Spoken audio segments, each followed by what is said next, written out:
টাঙ্গাইলের যে কালচার কৃষ্টি আমরা এখানে উনি আমাদের ব্যাপক ভিত্তিক সংস্কারের প্রয়োজন হলেও এখানে যা আছে যেভাবে আছে সেইভাবে আবার নতুন করে এটাকে করা হবে।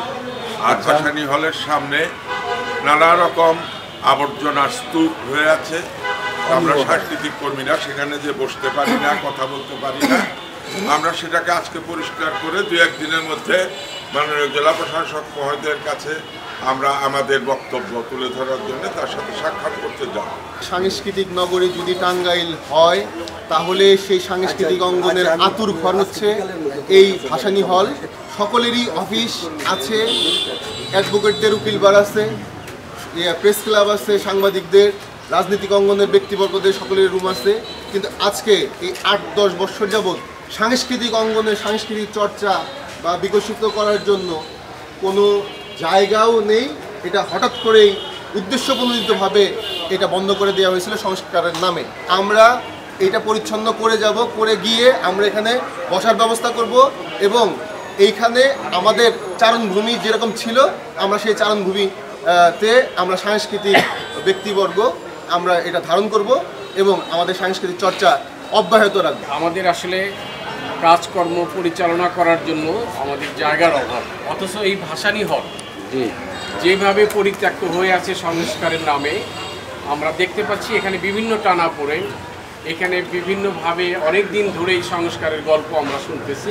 এখানে সব অসাধু কাজকর্ম বা অসাধু ব্যবসায়ীদের একটা আড্ডাস্থল হয়েছে, যেটা হওয়ার কথা সাংস্কৃতিক কর্মীদের চারণভূমি। আসলে আমি এই মডেল প্রাইমারি স্কুলের স্টুডেন্ট ছিলাম, ইউনিভার্সিটি স্কুলের ছিলাম।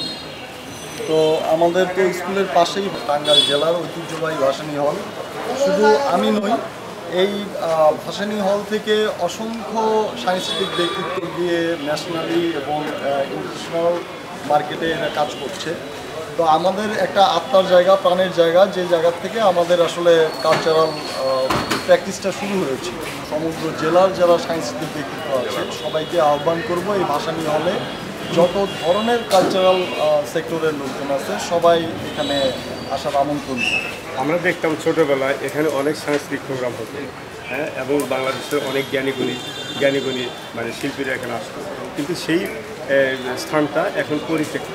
এবং এখানে আপনারা দেখতে পাচ্ছেন যে এটার চারিপাশে যে ধরনের ময়লা আবর্জনা এবং এটার ভিতর অনেকগুলো ট্রাক আছে। এটা একটা রাজনৈতিক কিছু মানে অসাধু ব্যক্তিদের কারণে এটা দখল হয়ে গেছিল।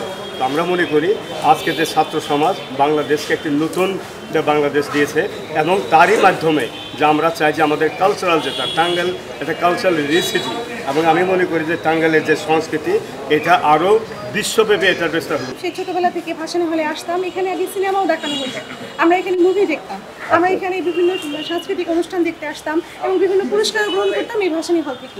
এই ভাসানী হল বলা যেতে পারে আমাদের একটা প্রাণকেন্দ্র ছিল এবং আমাদের একটু সাংস্কৃতিক অঙ্গনের একটা অন্যতম মাধ্যম ছিল।